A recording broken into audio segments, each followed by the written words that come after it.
This incredibly complicated biological supercomputer is firing a mile a minute right underneath the surface in us, is throwing up to the surface all sorts of thoughts and ideas. You wonderful human being, welcome back to the inner church, where I make the connection between what people say, do or have and their inner voice. Forget the complicated stuff that people tell you or sometimes even lie about. And also forget all the nice pimped videos you will find on YouTube. This channel only deals with the basic stuff and raw human conversations and the translation to the inner voice. Today I dive into a conversation between Andrew Huberman and Dr. Paul Conti on how to understand and assess your mental health, and I reveal how this also is tied to the inner voice. So let's go. Revisiting the pillars is I think the best place to start, because there really are routes to understanding. And if we understand, then we can strategize, we can make change, right? We can make things better. So the first pillar, the structure of self, starts with the unconscious mind, right? This incredibly complicated biological supercomputer that's firing a mile a minute right underneath the surface in us and is throwing up to the surface all sorts of thoughts and ideas and states that then the conscious mind apprehends. Then our awareness comes into play. And then we have defense mechanisms that sort of rise up from the unconscious mind, and they circle and sort of gird themselves around the conscious mind, which they can do in an unhealthy way or in a healthy way or anything in between. And then the character structure is sort of the nest around all of that. And it's from the character structure that we are engaging in the world in the ways that we're engaging, right? It's our active engagement with the world around us. And the idea is that the self grows out of that. It grows out of that nest, sitting on top of the unconscious mind, to the conscious mind rising above the defense mechanisms and the character structure. And if we go back to that when we're trying to understand ourselves, if we're trying to understand states of health as well as states of unhappiness or states that aren't healthy, right? By going back and looking at the structure, we can learn a tremendous amount.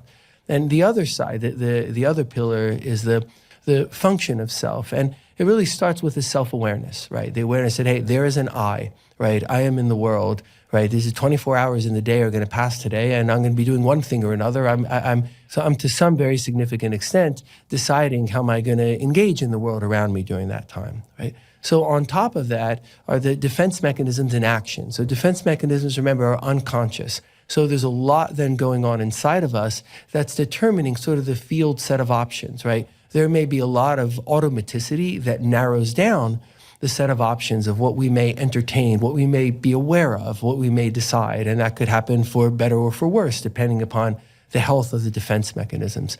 But on top of that lies Salience. So the idea then we would next visit, okay, what are we paying attention to, right? What's coming from inside? What's coming from outside? And we have to not pay attention to many things in order to pay attention to whatever our attention has alighted on at the moment. So it's a complex process, and it's worth looking at very closely if we want to understand ourselves. So after thinking about the defense mechanisms in action, right, the unconscious aspects of how we're engaging with the world, then next to consider is salience, which is sort of where does the mind arrive at rest, right? Where does the mind trend towards? Is it something internal? Is it something external? What are all the things we're not paying attention to in order to pay attention to something? And is that thing healthy? Is it not healthy? Is it serving us well? So there's so much to understand about salience.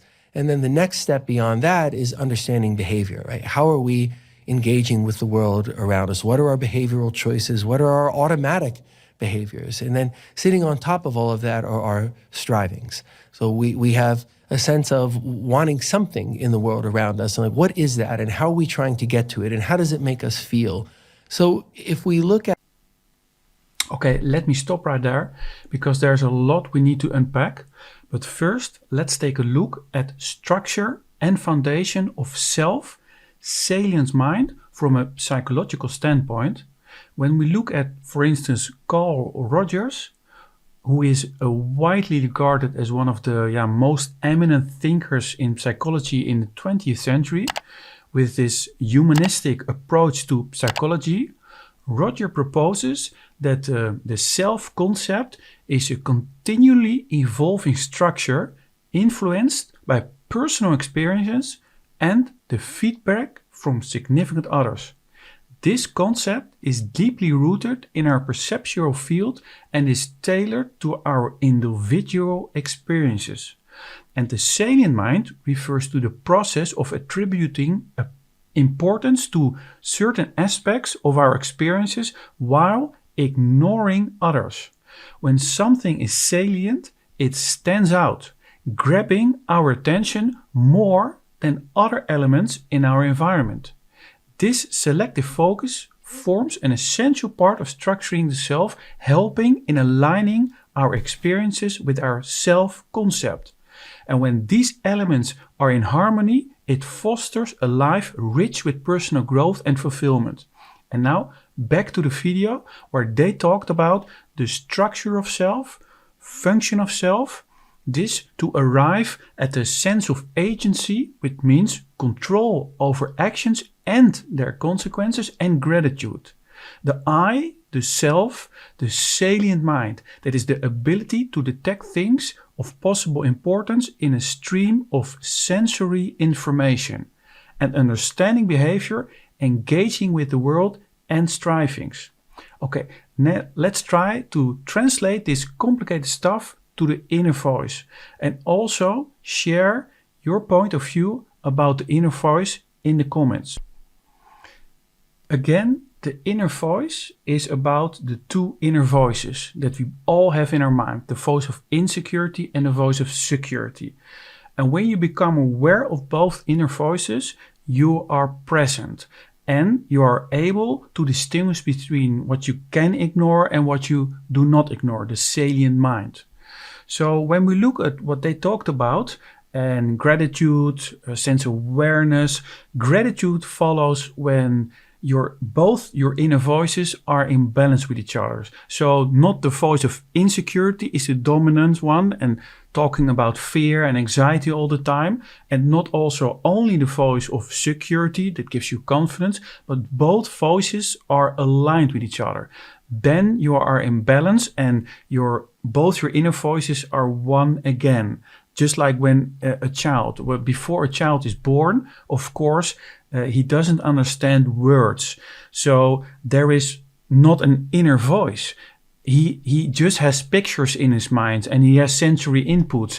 And all those sensory inputs later on can be translated to what people tell the baby or the infant or the young child. This is good, this is bad, and all the stuff. And then he learns the words and then the inner voice is born.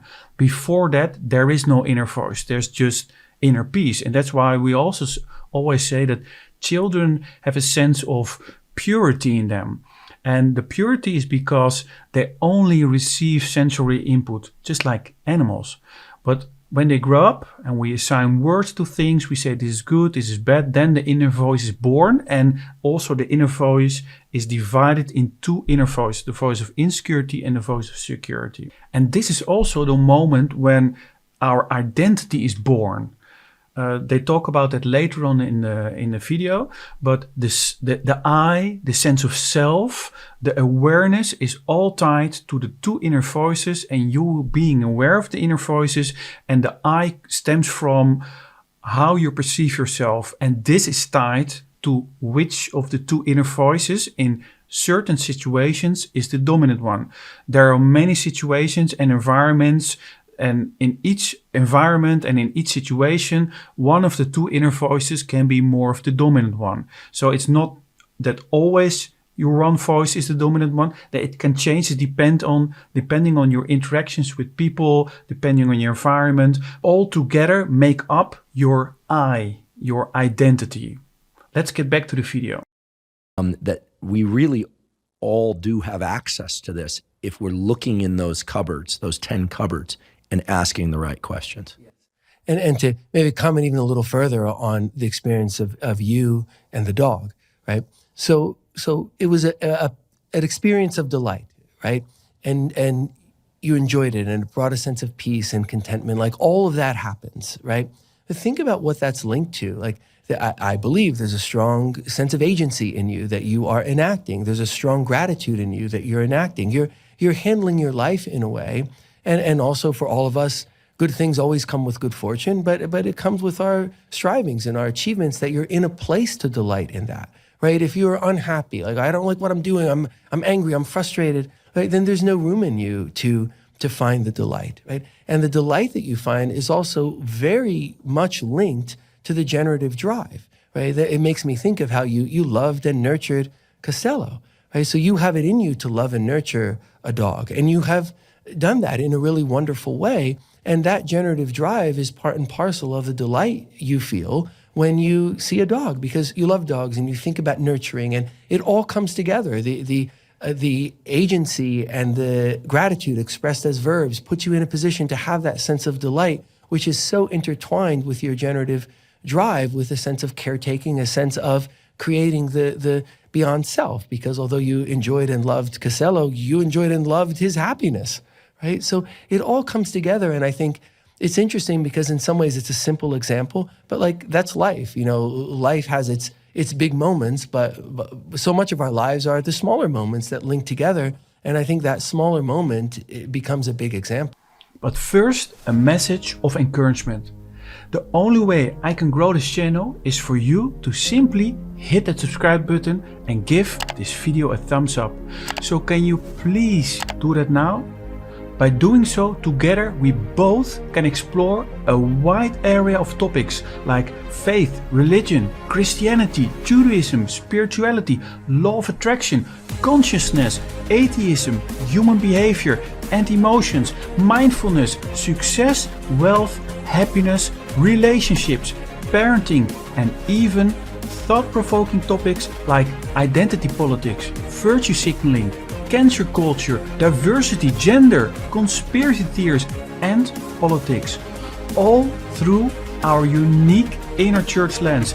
Discover how the inner voice shapes conversations and gain the power to master your own inner voice, making your dreams come true. Thank you, and now back to the video. Okay, again, let's first take a look at agency and gratitude from a psychological standpoint. When we take Albert Bandura's, it's a mid-20th century psychologist, theory of self-efficacy, we find ourselves entwined with the notion of agency and gratitude. Agency in this context refers to an individual's belief in their ability to influence and shape their life trajectories. It's a potent psychological resource that can heighten one's resilience and foster adaptive behaviors.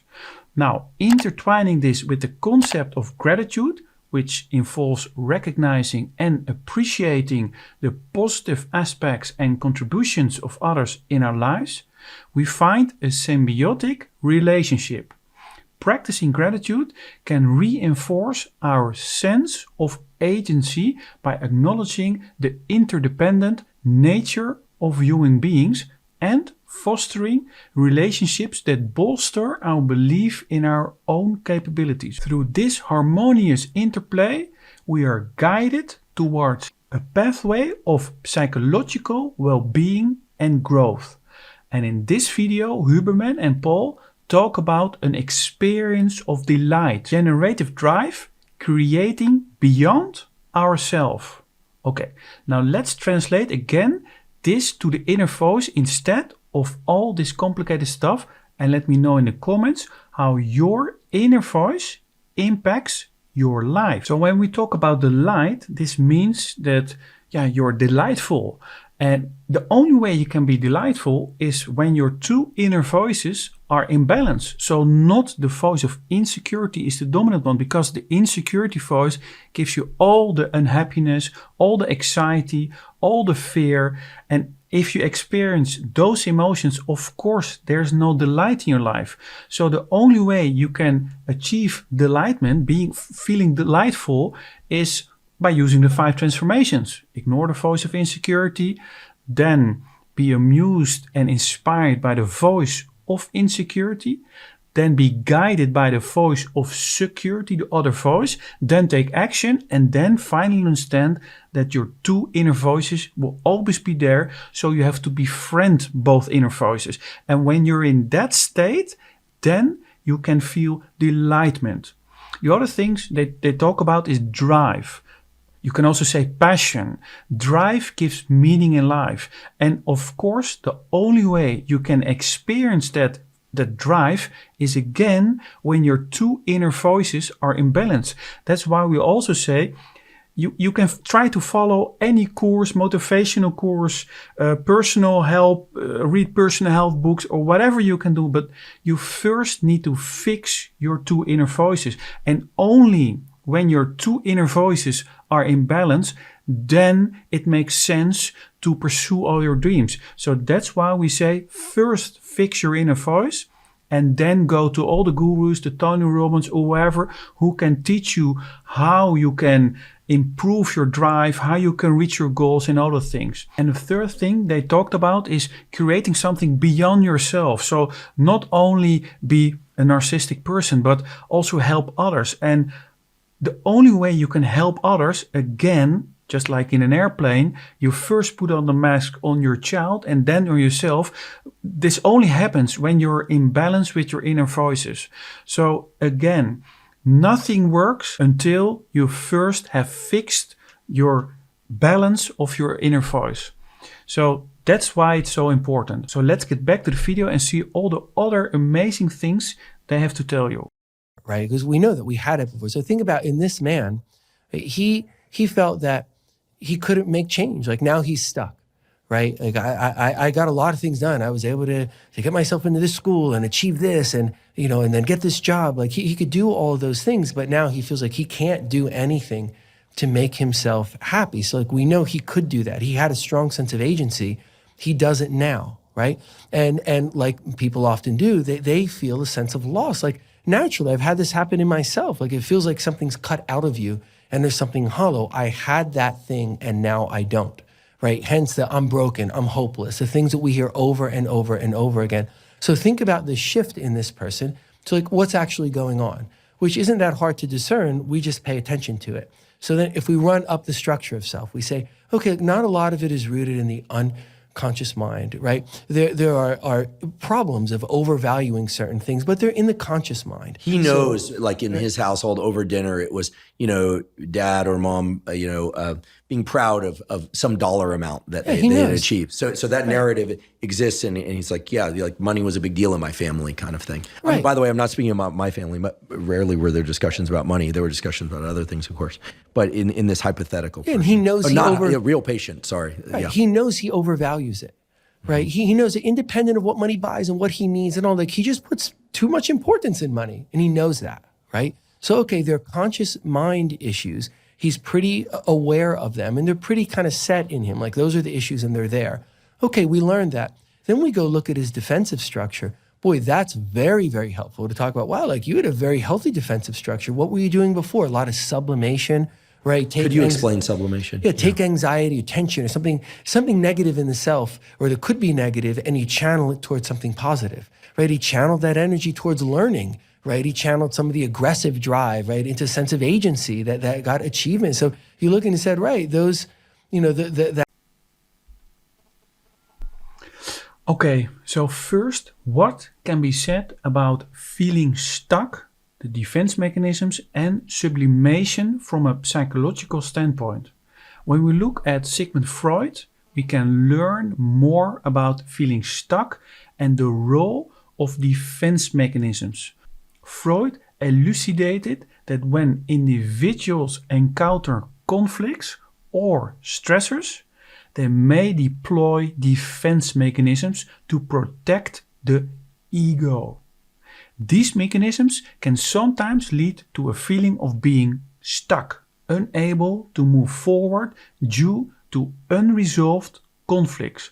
One great solution is the mechanisms of sublimation, where individuals can channel their unacceptable impulses into more productive and socially acceptable outlets. Sublimation acts as a beacon of transformation, offering a route to navigate out of the stagnation and utilize the energy trapped in conflicts to foster creativity and personal growth. Okay, now let's translate this complicated stuff and how Paul talks about that when you do not have a strong sense of agency, or I had a thing and now I don't, I'm broken, I'm hopeless. When we tie this to the inner voice, and also don't forget to share your thoughts about your inner voice in the comments.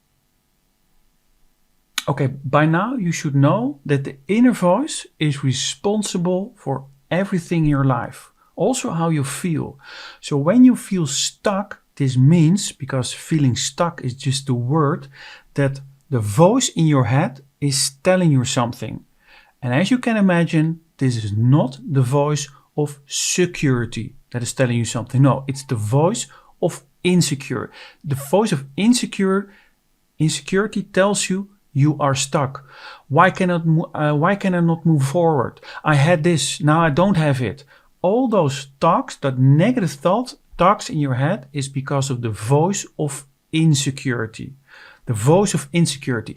You're insecure that in last year you had that nice car, and perhaps because of financial dire straits you now had to sell the car, and now you don't have the car anymore. And then the voice of insecurity tells you you're a loser. You've lost your car, you stupid idiot, or whatever it tells you. But it's the voice of insecurity. And again, you can ignore that voice. And that's also the sublimation part that they talk about. That you use that negative inner voice as an inspiration, or you can laugh about it, but you can be inspired. And that's the second transformation. So the sublimation part, in our understanding, is the second transformation. Listen, first you ignore, and in the second transformation you get inspiration from that negative voice. And if we talk about defense mechanisms are mechanisms that your voice of insecurity uses so you do not get hurt. Because the voice of insecurity, but also the voice of security, wants you to feel safe. So sometimes the voice of security can be the one who comes up with the defense mechanism. So it's not always the case that the voice of insecurity is the one with the defense mechanism. It can also be that the voice of security has the defense mechanism. It all depends on the situation and your individual case. So that's an important thing to understand. It's not one or the other. It depends on the situation, and it depends on all the things in your life. So it's not just the voice of security is the defense mechanisms, or the voice of insecurity is the defense mechanism. It depends on the situation and what the voices in your head are telling you. So let's get back to the video. And so, but these narratives get so deeply embedded, and the idea that one could pick a different path of vocation, or miss the opportunity to be truly happy at a deep level based on these narratives. I mean, on the one hand, it's obvious. On the other hand, you just go like, whoa, this is not good. This is a flaw in the design, right? And yet you're giving us a roadmap to understanding and to overcoming it. Right. Let's say we take your examples, and we look. They're great examples, and we look at them. Right. The person making fun of the code in third grade. Right. We're assuming it hasn't harmed you. It hasn't changed the course of your life. Right. What does it tell us? It shows that negative stimuli are very salient, right? I'm sure you got a lot of compliments in third grade too, right? But it's the negative that stands out, which just shows that there's a salience bias in us towards the negative. And that's probably about survival and threat sensing. Like in some ways, it makes sense around human survival, but it doesn't make sense around human trauma, right? So you had given the example of what gets communicated to the child when, say, mother says something negative about father when father's out of the room, father says something negative about mother when mother's out of the room, just to give an example, right? So children, because the complex cognitive mechanisms haven't been formed yet, right? Then the natural way that the brain functions is in a self-referential way, right? So the child generally doesn't have the capacity to say like, oh, mom and dad aren't really getting along well in this certain way. So when dad's not here, mom vents a little bit about something about him by saying, the child isn't thinking about that, right? Then what the child will often internalize is, okay, there's me and there's mom and dad, and mom says dad is bad and dad says mom is bad, and I must be bad too, right? Because in general, if your parents are bad, then the child takes that on themselves. Now, again, I'm giving a simple example, but I'm very much extrapolating it. I mean, imagine if that were very, very aggressive, where the mother, when this happens, right, just tells the child how awful the father is, and the father does the same. You know, someone's not going to come out the other side of that being like, you know what, maybe they're both awful, but I'm not. Like, that's not how that goes, right? So the lessons, the traumatic lessons of childhood get internalized, right? And they don't even always have a solution state. So you think of. Okay, let's first dive in internal narrative childhood from a psychological standpoint. Because when we look at Erikson, a famous 20th century psychologist known for his theory on psychosocial development, it's obvious there are huge connections between internal narratives and childhood experiences. Erikson proposed that our childhood is marked by a series of developmental stages, each characterized by a unique conflict that shapes our evolving narratives. These narratives, formed during our formative years, echo throughout our lives, influencing our self-perception and the way we interact with the world around us. A mindful introspection into these narratives can sometimes unveil patterns and beliefs rooted in childhood experiences. Recognizing and understanding these patterns allows for a reauthoring of these narratives, fostering personal growth and a deeper understanding of the self. And what Huberman and Paul talked about is basically the impact of mom and dad and our environment when growing up. Okay, now let's focus on the inner voice instead of all this complicated stuff. And also use the comments in the section below to share your experience with the inner voice to others. Of course, the inner voice and the narratives is the most important part in your life. And those narratives are formed and learned in your childhood.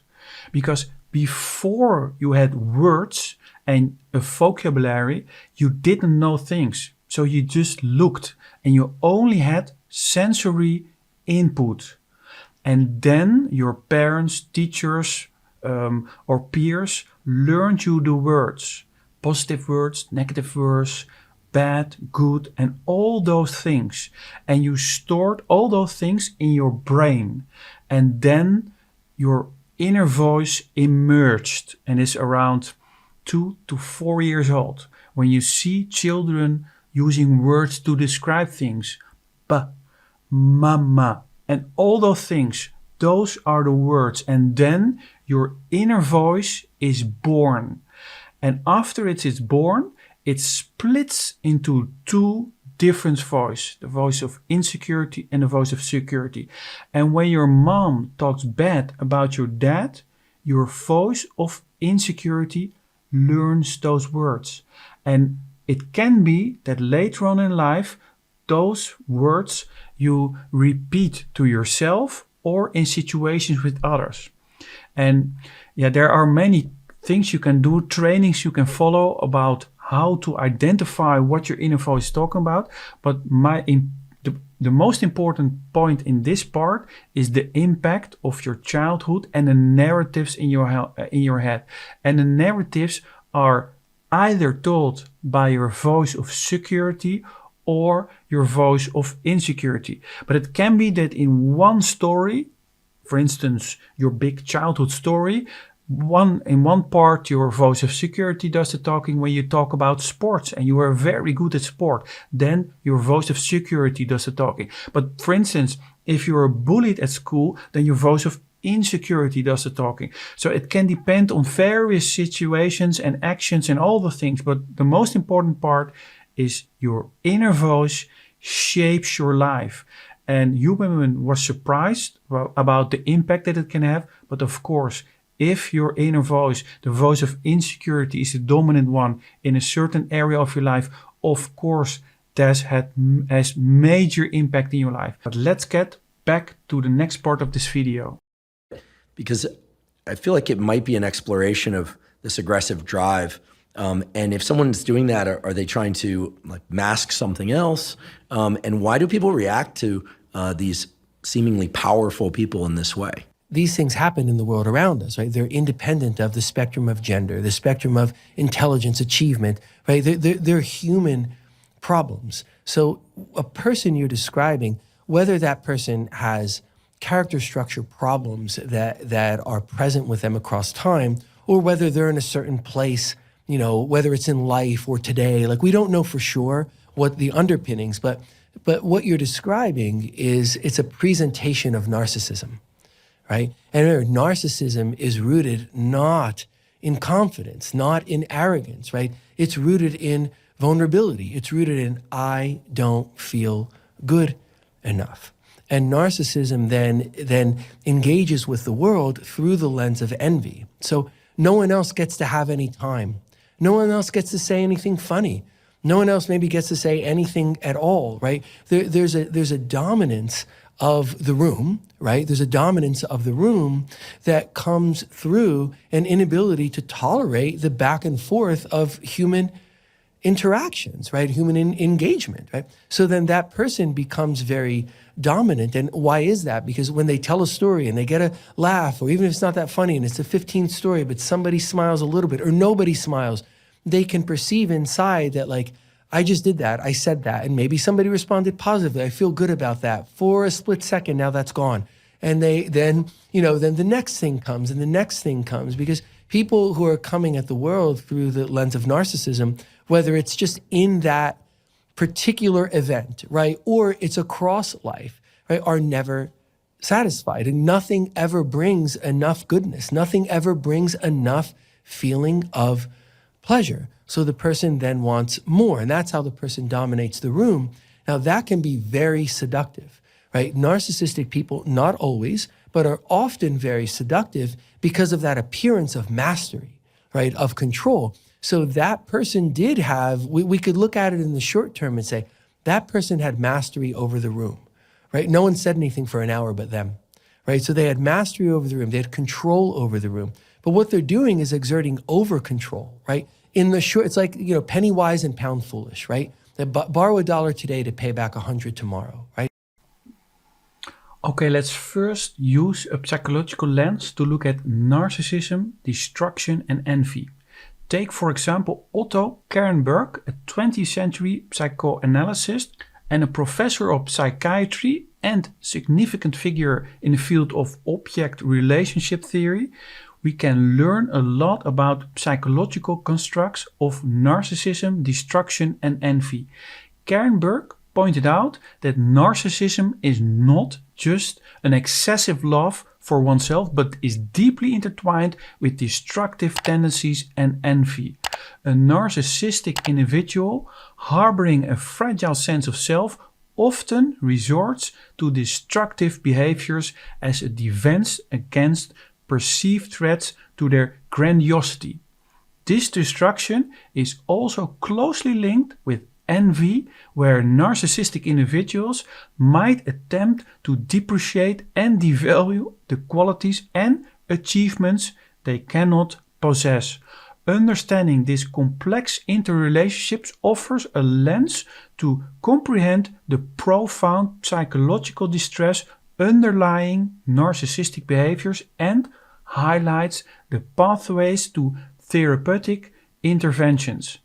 In the video, Paul talks about that narcissism is not rooted in confidence, not in arrogance. No, it's rooted in vulnerability. It's rooted in I don't feel good enough, and then such a person engages in the world through a lens of envy. Okay, now one final time, let's translate this complicated stuff to the inner voice. And also don't forget to use the comments to share how your inner voice controls your life. Okay, like with many things, we can all explain it by using the two inner voices. So a narcissistic person who wants to talk the whole time when he's in a room with people on a diner table, he has his voice of insecurity that does the talking in its head. And all the examples Paul gave is an expression of what the voice of insecurity is telling that person. That's why an insecure person sometimes has a strategy of presenting himself acting very secure. So it's not that the voice of security is then the dominant one. No, the voice of insecurity has many tricks up its sleeves to convince you that he is the right voice. It's like the same with the devil and God and the devil. The devil has many tricks. And one trick of the voice of insecurity, because the voice of insecurity wants to prevent the other voice of also have a loud volume and be in balance, is to act as if he is confident. And that's why you see in many famous people, celebrities and actors, that they are very insecure. But they have learned to act a certain way, to put on a role, a mask, a face, and that's the voice of insecurity who presents himself as very confident. But when you look closely and when you listen what the person is saying, and if the person is not willing to also give room to other people, then you can be for sure that's the voice of insecurity that does the talking. So some people demand all the intention in the room. And when you have a balanced inner voice, your inner voice spots that that's a person who is insecure. So also by understanding how your two inner voices work, and by watching these videos, you can learn to spot the inner voices in the other people. Is the inner voice of insecurity doing the talking, or the voice of security? Because the voice of security doesn't need the attention all the time. You feel confident about yourself. There is no need to look at how many likes your video has, how many views the video has. You only are concerned about giving to others. That's what they talked about in the previous part, about beyond oneself. If your inner voices are balanced, then you are not afraid to give things to others, to help others, to show others the way, instead of leading from the front. So we already understand that the voice of insecurity can have a destructive impact in your life. But let's talk about envy. Envy, of course, is also tied to the voice of insecurity. You see it with children, spouses. Oh, he got a bigger present than me, so I get envy. And if your inner voices are balanced, you are happy that your brother got a bigger present than you. You're excited for that, and you can see it in people. If people are excited if you are successful, that means their inner voices are in balance. But sometimes that's not the case.